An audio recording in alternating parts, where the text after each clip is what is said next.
Looking to enhance the appeal and performance of your gym with state-of-the-art equipment? Look no further than the Gym Administrator. Founded by Sal Corrente, professional wrestling manager, promoter, and author of the great book Bruno Sammartino, the autobiography of wrestling's living legend, available on Amazon.com, the Gym Administrator will spot you on that final rep and assist you every step of the way from purchase through installation. Whether it be strength training, cardiovascular training, or performance enhancement, the Gym Administrator works with a wide array of leading vendors and suppliers carefully selected to meet the diverse needs of your clientele. Service the way you remember it. Contact us at 914-494-1066 or visit our website at thegymadministrator.com, as well as all social media platforms. The Gym Administrator. All your fitness needs under one roof. Scan the barcode at the bottom of the screen to get started today.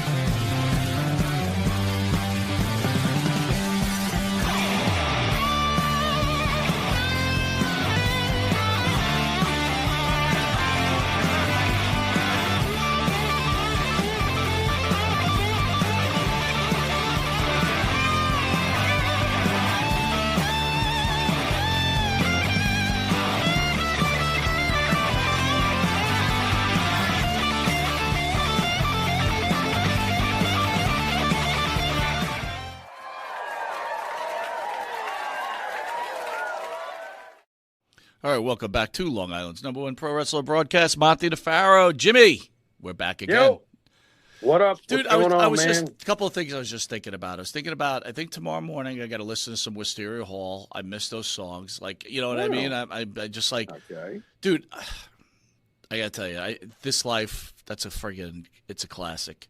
What, that national anthem the other weekend inspired you to listen to something that sounds good? Well, I just, after watching the tribute video from a year ago, it was on, and I decided to put the sound on the computer while the show was running off, and I'm like, man, that is such a badass show. And then I was thinking to myself, here we are both wearing tank tops, and I miss you being in studio because usually either bitch it was too hot or bitch it was too cold. It was always a good time. Yeah. Do you bitch to yourself in the saloon? Well, it's funny that you bring that up because it's hot as fuck in here, bro. There's never anything right. I mean, anything I try to do, it's just not good enough. You know what I mean? No, I know what you mean. All right. Yeah, I wonder how we got that way. All right, it must have been Elwood. All right, so tonight's subject is the greatest pro wrestling heels. But before we get to that, Jimmy, got a news item we'd like to cover. Jennifer Aniston hits back at the vice president-elect. Jesus. J.D. Vance's a viral childless cat ladies comment.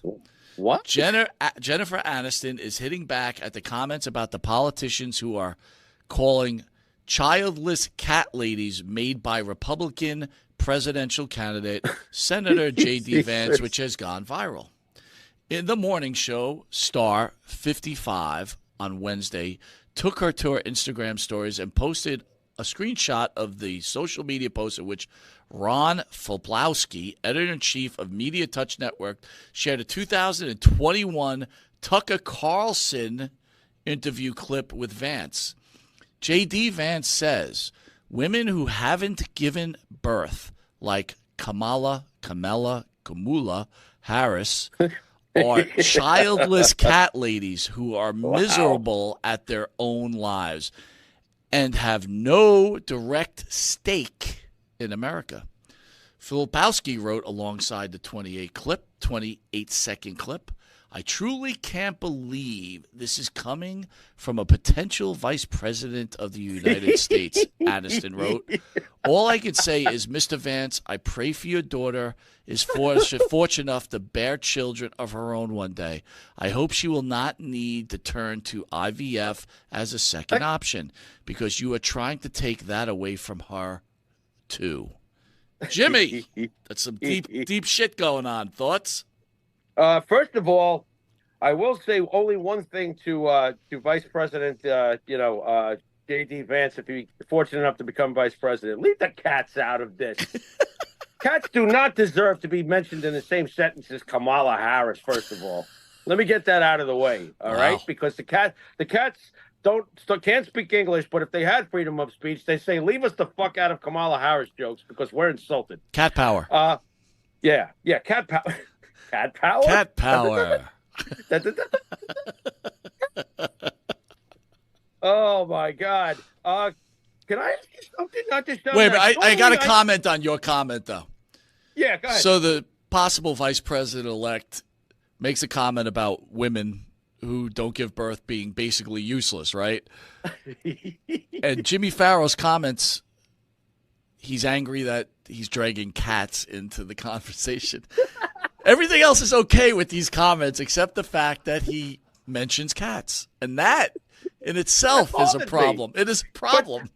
Yeah, well, if you look deeper, you'll realize, just like those parables in the New Testament, that what I say on the surface runs much deeper. So if I'm offended for cats over even the subject of Kamala Harris, you can only imagine to what magnitude I most likely probably agree with good old JD.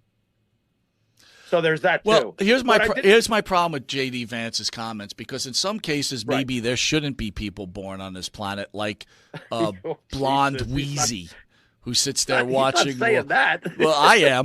But like, you got Blonde Wheezy staring at a screen going, ooh, ah. You know, I'm sorry. I got to attack people. That's all I can do here. That's great. I think I might as That well. is great. Why not attack someone who's got 1 million fans? That should help us. Here's a rare opportunity for you to educate me. You're always Sure. telling me I know everything about everything. So what is IVF? What is that? It's an injection to help fertilize, like, the eggs to become more fertile. So basically, like, women who cannot have birth naturally, they take these shots that help them become more fertile. There's other ways too, right? They take the eggs and they manually inject them with the sperm and then put them back into the ladies.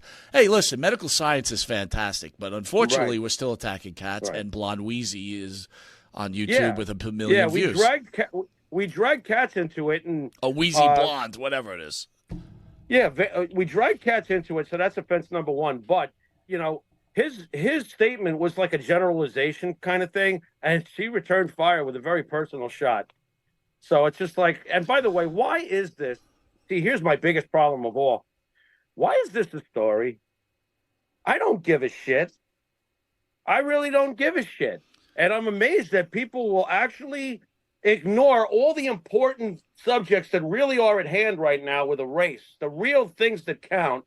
This is what you're concerned about? Well, look, Jimmy, I get what you're saying, but I do have to say this. I think you have to respect half of society, or more than half. I think 65% of the world are women. I agree.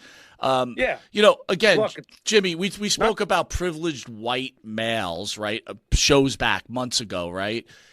You know, again, we've never walked in the shoes of God knows. Look, I have a daughter, right? And God knows things that women have to go through that men, especially white men like ourselves, and I'm being honest here. I'm not, dude. Women got to take abuse on the workforce. They got to take abuse. Now, again, on the other hand, we see the power of women with the Me Too movement and some taking advantage of that situation, which is unfortunate also. So it does go both ways. But all I'm saying is, you know, because a woman does not have a child, I don't really think they should be judged for that. Right? If we're being serious, because obviously, you know, I will answer seriously. Yeah, I know you're right. As far as this all goes, you know, I'm still offended for my cats, but I will say this much: this is not something you say, right? And that is something that is concerning, because at the end of the day, I feel that President Trump just didn't know when to stop talking sometimes, and there are certain things you just don't say. And if you already know that the opponent, the enemy, the opposition is looking for the slightest thing, why the hell would you say something like that? So basically, not the smartest strategy, in my opinion, by JD. Well, Jimmy, hopefully President Trump at the RNC had the opportunity to have a nice speech and be very short and sweet about it, and Right. and try to turn some of the people that are against them. But again, seems like the learning process Right. is still a problem here because he went Right. very long and very, Right. sometimes things have to change, right? And again, people attack each other, you say things about each other, but it comes a point maybe you should just stop. Anyway, we got a lot, so let's move on. Last night, Sure. dude, I got to tell you, AEW show last night, I don't know if you saw it. I'll ask you if you did. It was very, very good. I mean, Really? Jimmy. Okay. Look, good. Again, even a blind squirrel gets a nut once in a while. They got their nut last night. It was very, very good. But Corey Graves, I'm sorry, came out on social media, but eventually took it down. And this is what he wrote. This is not meant to sound judgmental or incite us versus them or question anybody's passion or talent or intentions. This is just coming from a guy whose career ended from a few too many accidental headshots. Right. The art of the business is protecting ourselves and each other. Trust me, the gaps in memory are not worth it, I promise. Graves' post came an hour after Dynamite ended. The show's main event, Blood and Guts, featured the AEW Elite versus AEW versus the Elite. Near the end of War Games inspired contest, Perry was handcuffed to the cage when he took a headshot to Mark Briscoe. I'm going to play that video for people out there.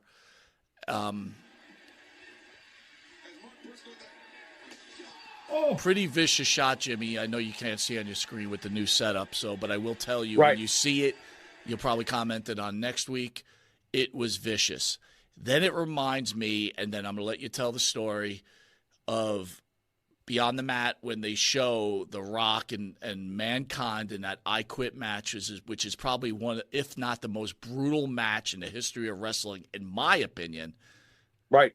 Go ahead, Jimmy. And I'm going to play that video before you comment of The Rock pounding Mick Foley.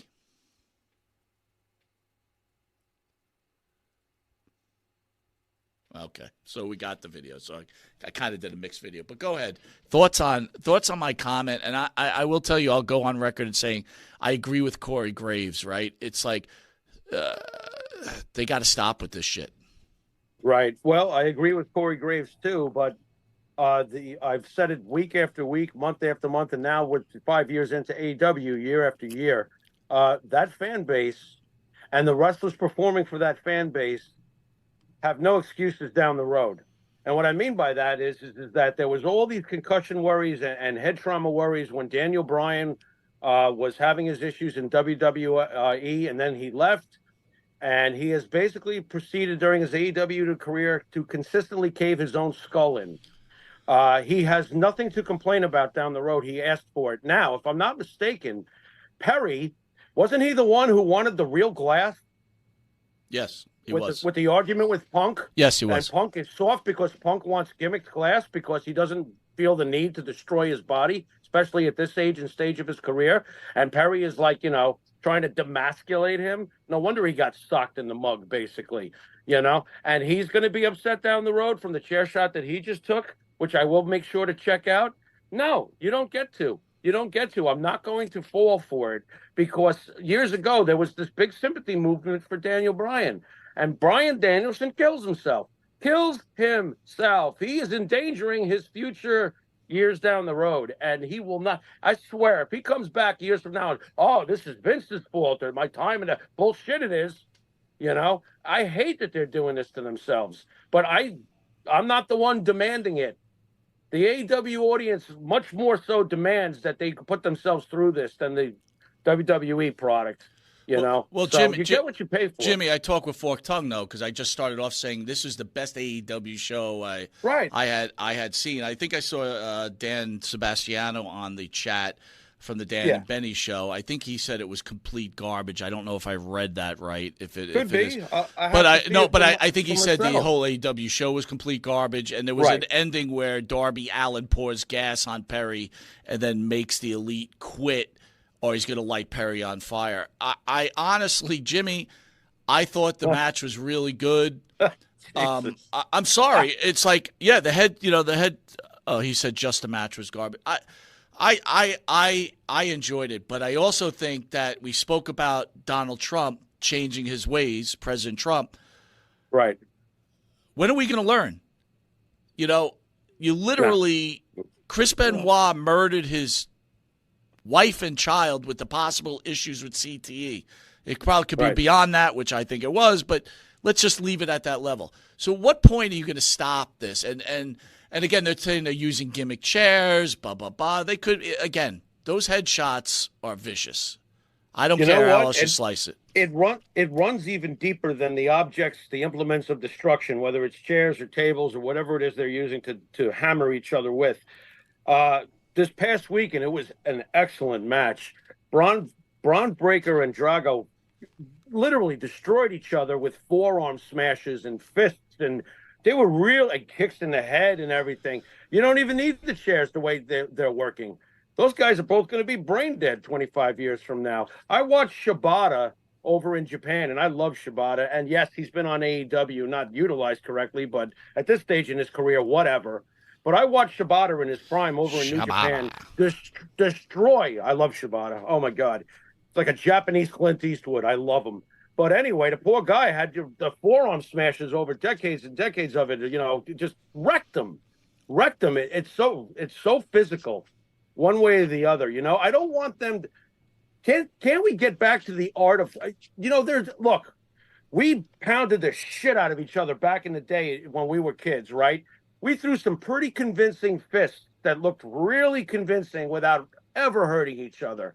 Where is that nowadays? Why does it have to be such a physical, bang, forearm smash? Can't you do this a little better?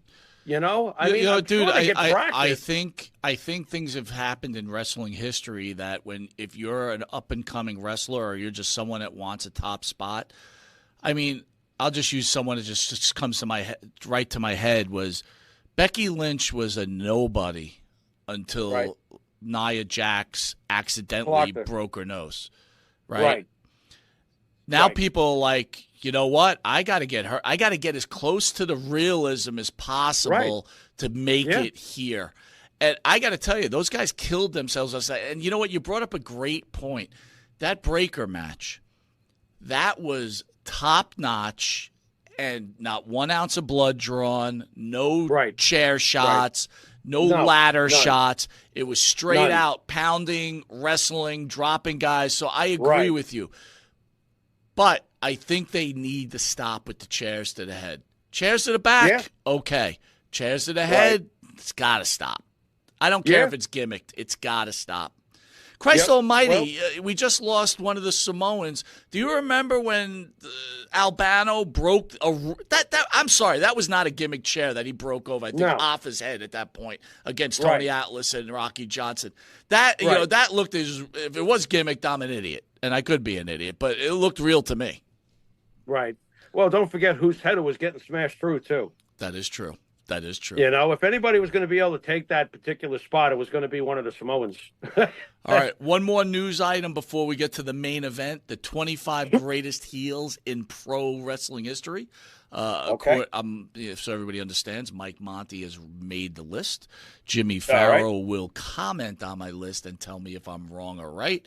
I think I put together a pretty solid list, but I'm looking forward to what everybody's got to say about this list, and especially what Jimmy's got to say.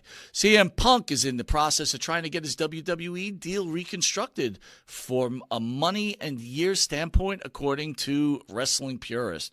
Punk is said to feel that he's provided everything and continues to go well. He never wants to work anywhere else, and has even been telling people he'll be with the WWE forever.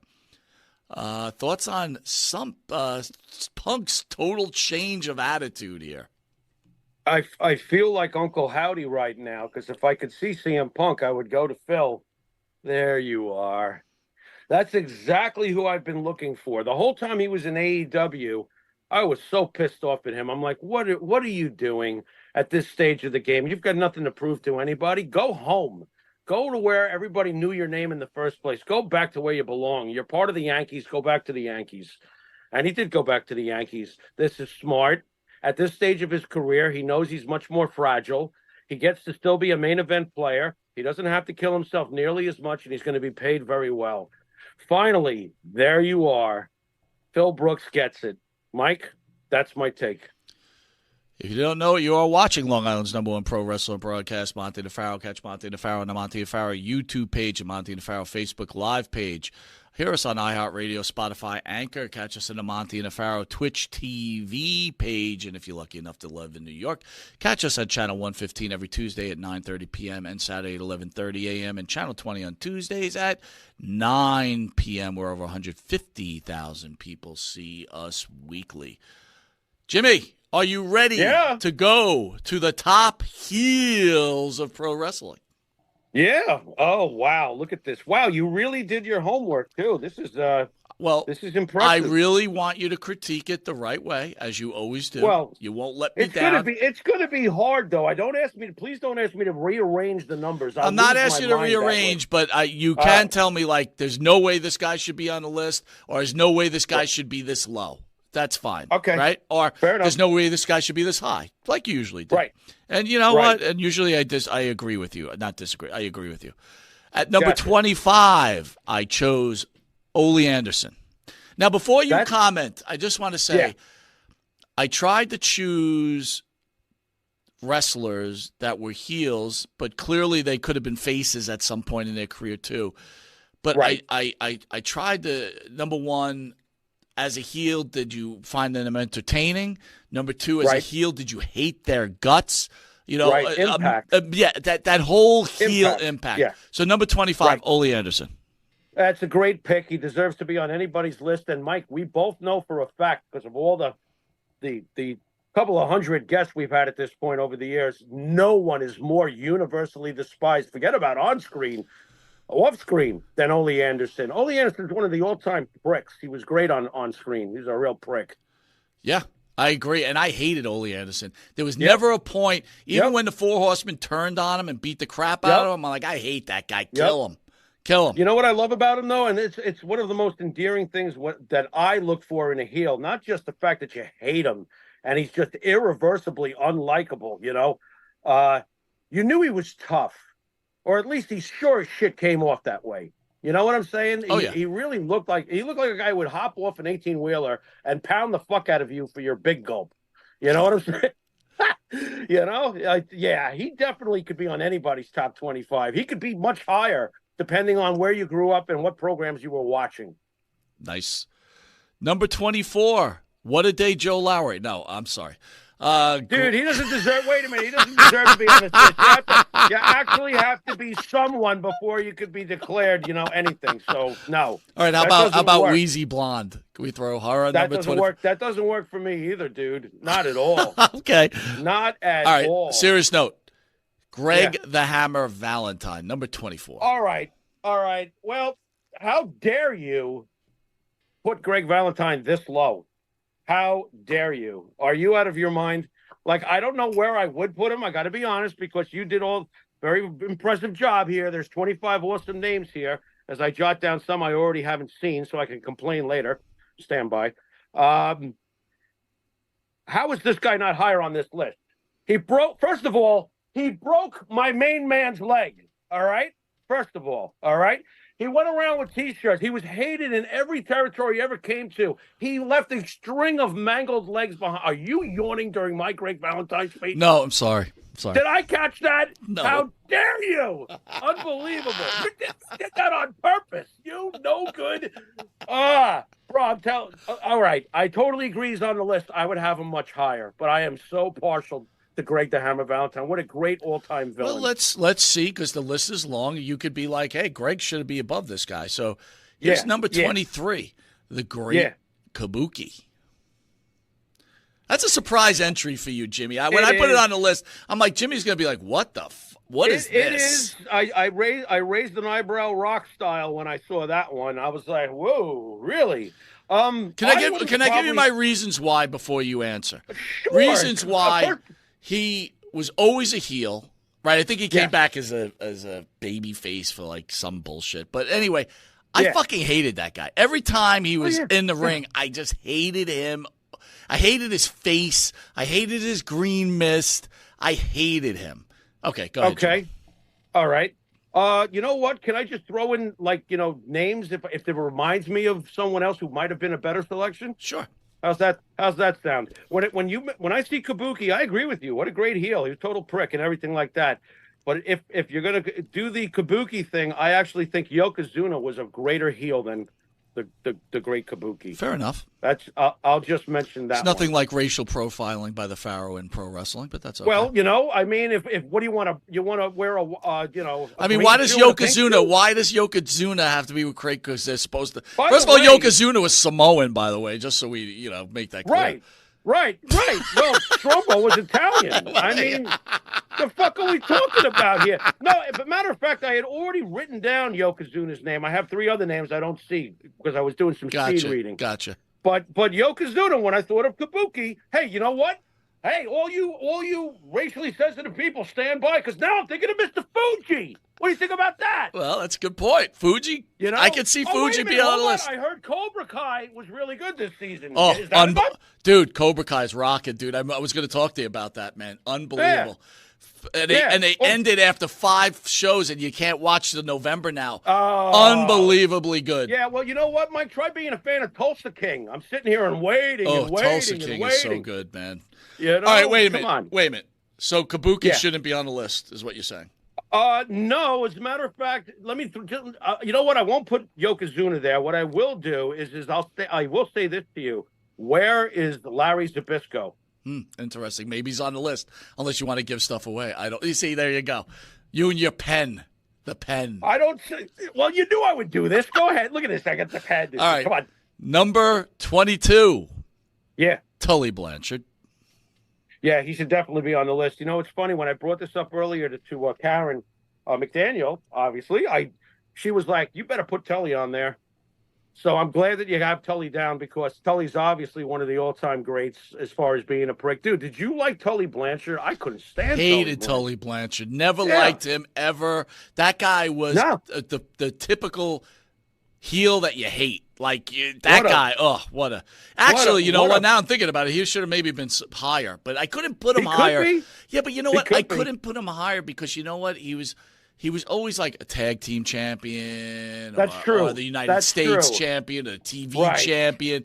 He never got the heavyweight title, so it was like, but boy, did I hate him. All right.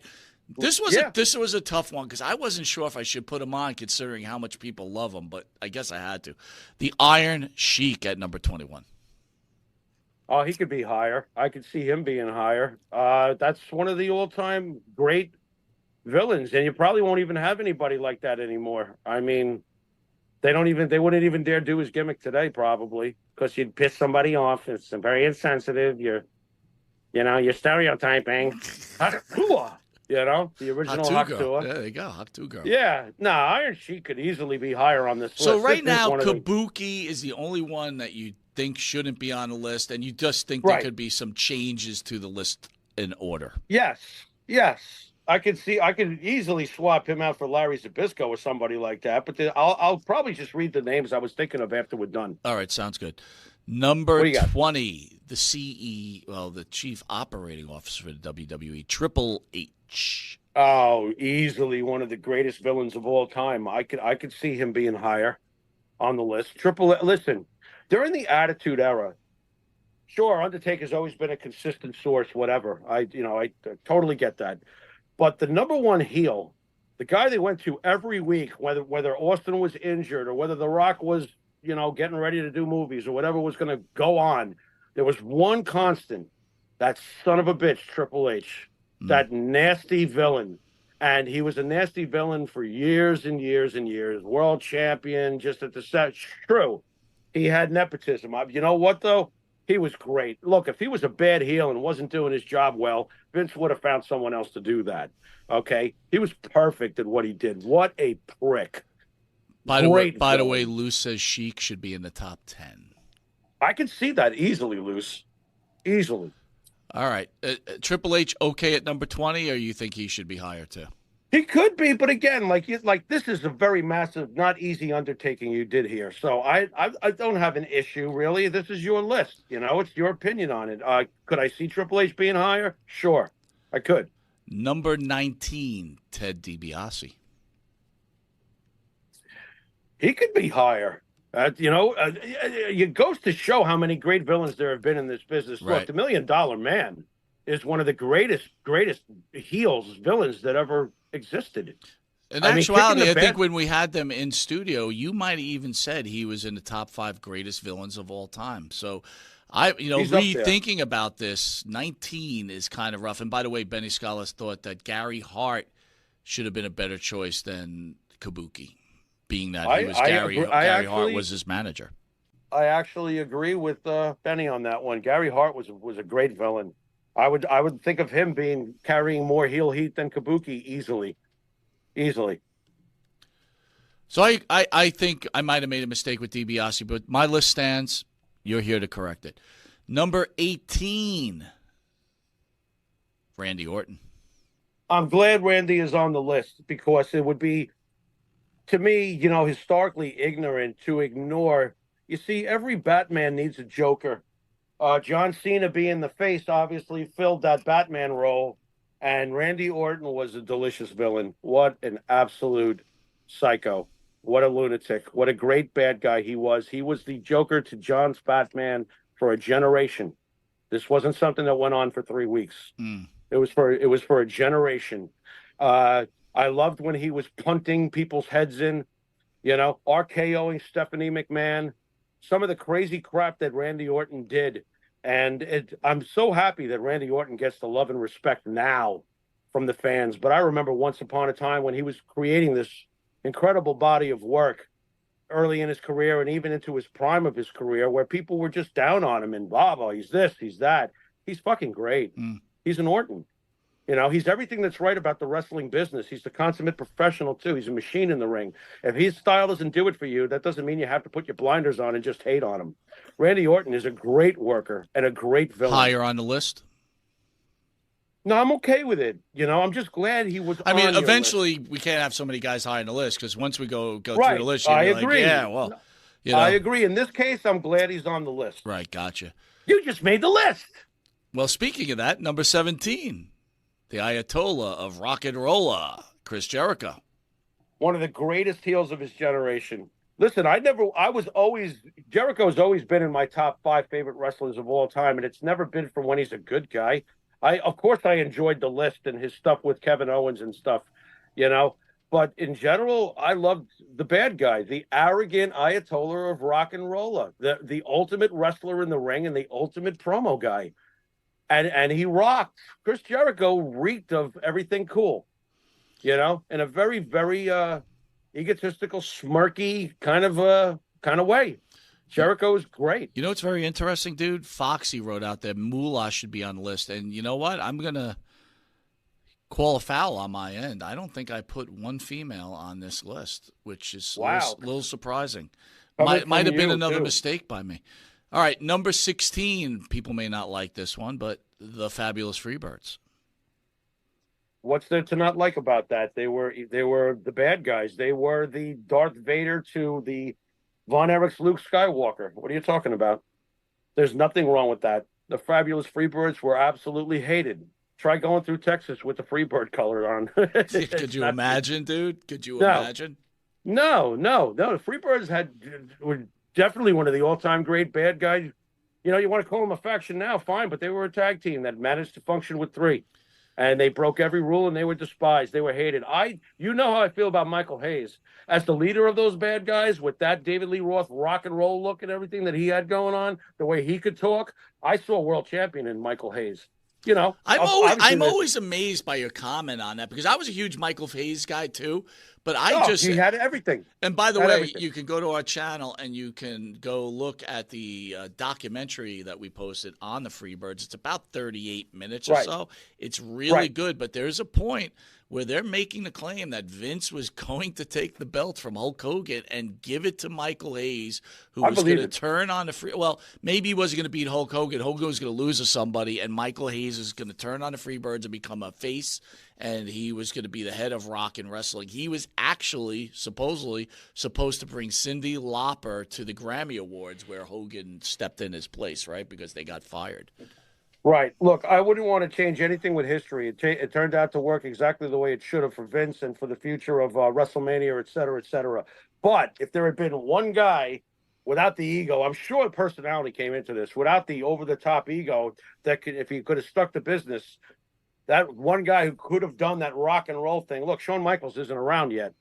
Is Michael Hayes in the early 80s. Here's the thing. Nothing against Hayes because I loved him, but he was not a good wrestler, dude. He was less than serviceable, though. Less than serviceable. I think that he could have been serviceable because if he was less than serviceable, people would have not invested that heavily into the Von Erich Freebird program. So he was serviceable. I think that he was always serviceable. I didn't think he was a poor worker. He didn't. He wasn't obviously a Dynamite Kid or Tiger Mask or whatever, but look, his job was to put on a show. Girls would piss themselves when he came out there, right? You know that, right? Yeah. Mm-hmm. They would literally piss themselves. When you have girls out there completely like fainting over somebody, when I look at Michael Hayes, I think of Jeff Hardy. And I just think wrong place, wrong time. Because if Michael Hayes had come up years later, and been able to get over with what he was doing, he could have easily been not a Jeff Hardy in the ring, but a Jeff Hardy accepted kind of world champion, if that makes any kind of sense. And I'm not sure it does, but, he wasn't the biggest guy, but he had the charisma and the girls loved him. And those kind of things can usually take you a very long way if you're in the business of entertainment. Good stuff. All right, we're into the 15, man. We're halfway home. This is a list. Right. So far, Pharaoh says Kabuki should not be on this list. He agrees with everybody else, but he thinks they could be in a different place. But he's kind of settled in with the Freebirds being where they are and Randy Orton being where they are. So maybe we're coming a little closer. Number 15, the Macho Man, Randy Savage. Macho Man, when he was a heel, was one of the greatest heels that ever lived. I think he could go higher on this list. The I Hate You Hulk Hogan is still my favorite promo. I go back to it all the time. I can't get enough of it. Right. I love when he's evil. Oh yeah. When he turned on Hogan, oh my God, that is some of his greatest work ever. He was just a tremendous everything. Not too many guys on this list. I got to ask you about this because you brought up Cobra Kai, right? And you've seen all the Karate Kids, right? No. You saw the first one? No, I haven't. How about the first one? I saw the first one, and then I got to see, I would like to say, the first or possibly even the second season of Cobra Kai, and then life got in the way, and I've never returned. Okay, but you understand the concept of Cobra Kai, right? It's after Karate Kid. It's two people. Sure.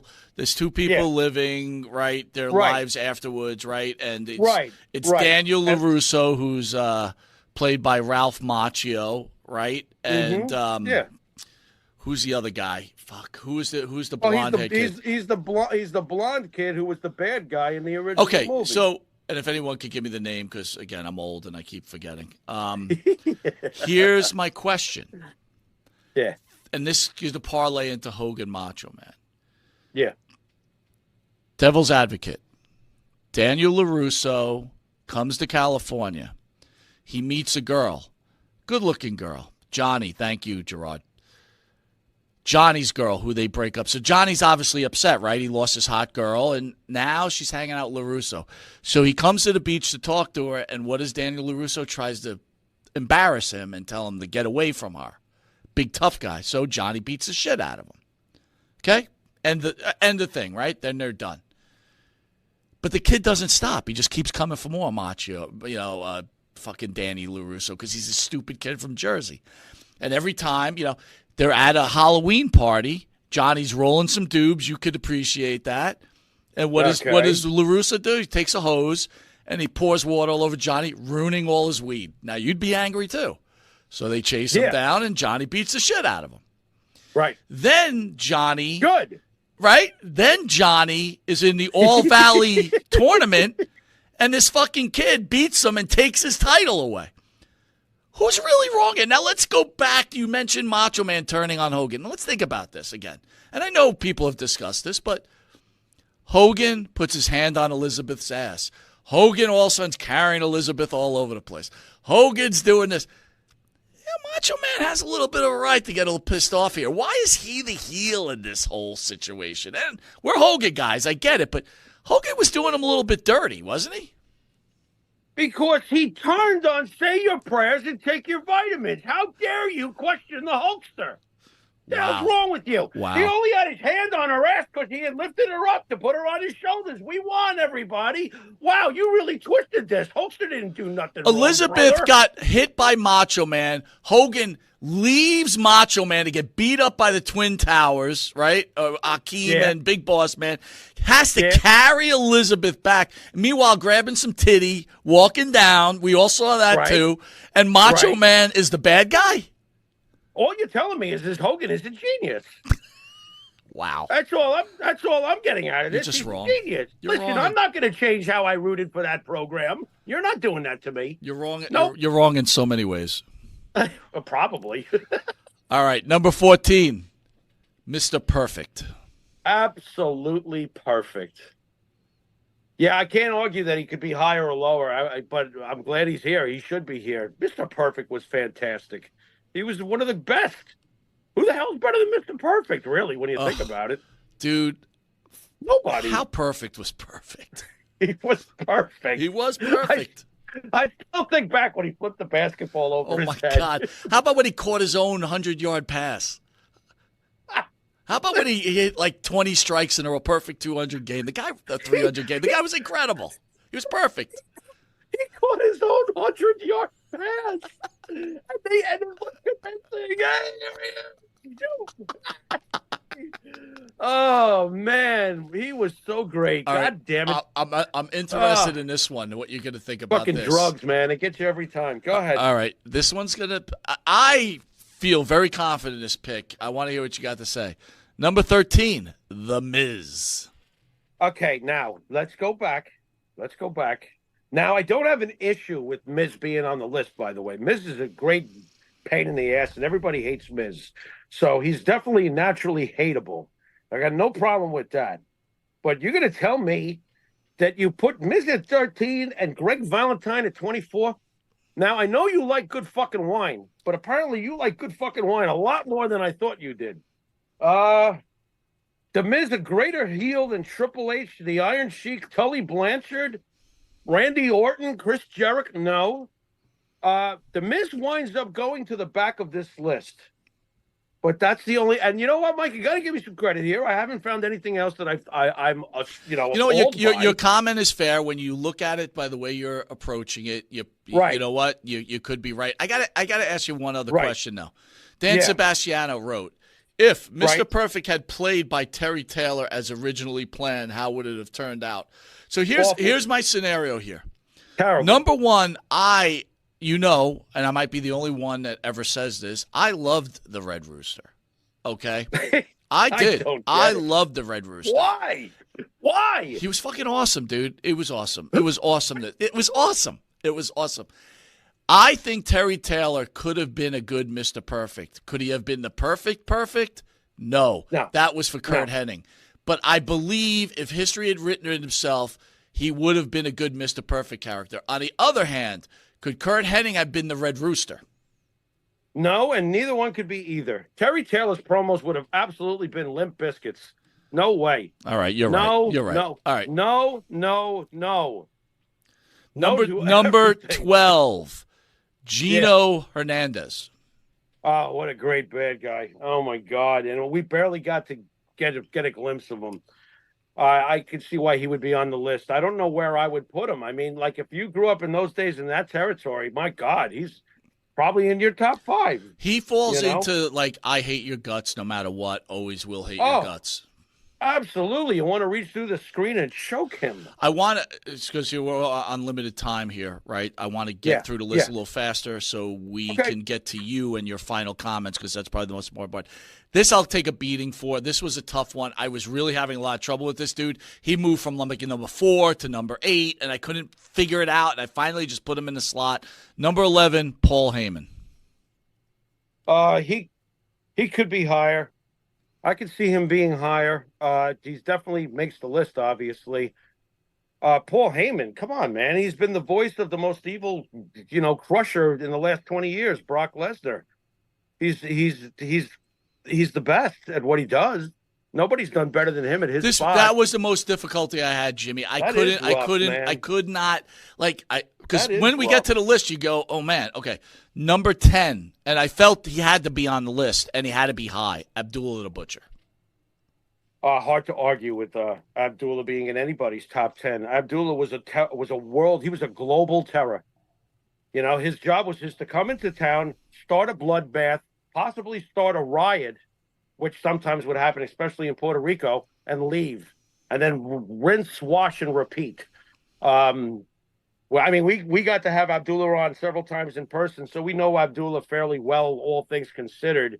And to gaze upon his forehead in person, Mike, how would you describe to be looking at Abdullah the Butcher's forehead? Crazy. I mean, crazy as advertised. Yep. Advertised. He deserves it. He deserves it one way or the other. He deserves to be up there. This man has to be in the top 10, considering that he defeated Bruno Sammartino, Ivan Koloff. Oh, no doubt. The prototype. Is there a Iron Sheik years later without Ivan Koloff? Is there a Sergeant Slaughter years later without Ivan Koloff? Is there Ivan Koloff was the prototype for the enemy is overseas and the enemy is now here. Back when we were probably less sensitive about our country's differences and our borders and everything else and our backgrounds and the color of us and all this other shit. Ivan Koloff was your prototypical I hate the Russians and I hate America because I'm a Russian and I hate all of you. You almost die. Excellent. Wow. Excellent comment. Fucking great. Great. This was tough. This is the guy I was going back and forth with Heyman, and I finally decided that people love Heyman too much for him to be above this guy. Number 8, Captain Lou Albano. I can see why you had that problem. Captain Lou was one of those rare ones, though, who was able to. People always forget what a beloved face he became, right? Yeah, he did. He did. He did. He was able to do that. Captain Lou Albano was so hated, man. Do you remember, Mike, in the early days when I first turned you on to wrestling in the early 80s? Once in a blue moon, Albano would actually wrestle, and the opponent would get their hands on him. Yep. Do you remember the Garden crowd when Tony Gurrier or Rick Martel fired a straight right to Lou Albano's forehead? The place went wild. Anything to see Lou Albano beat up. What a great villain. Oh, my God. Clearly top 10 material. Oh, and by the way, Dan Sebastiano says, did you know that Benny Scala thinks Ivan Koloff should be in the Hall of Fame? There we go. You know what? Done, in this podcasting world, there's certain lines you'll never forget, and that's one of them. I don't know how many times Benny Scala will say Ivan Koloff should be in the Hall of Fame. You know what? To defend Benny, I don't know how many times he has to say it, but he's going to be right about that every single time. There's two lines that always stick in my head, right? It's Benny Scala, Ivan Koloff should be in the Hall of Fame, and the other line is Evan Ginsberg, my father made $25,000 a year. Those are the two lines that are always repeated. And then there's Blonde Wheezy, who just says nothing. Right. Well, Evan Ginsberg just texted me. Hold on a second. It says, "You motherfucker, where's John Tolos?" Ran. Oh, there you go. Well, maybe it is. Number 7. No, it's not John Tolos. It's Andre the Giant. Very, very happy he's here and he's ranked up high.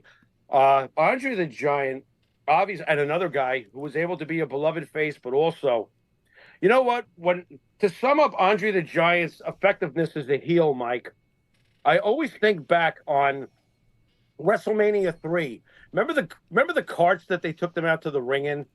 They were riding the carts at WrestleMania 3 to get to the ring. They were on carts. Yep. Mm-hmm. And I will never forget the amount of garbage thrown at Andre the Giant when he was getting ready to fight Hulk Hogan and on the way out, too.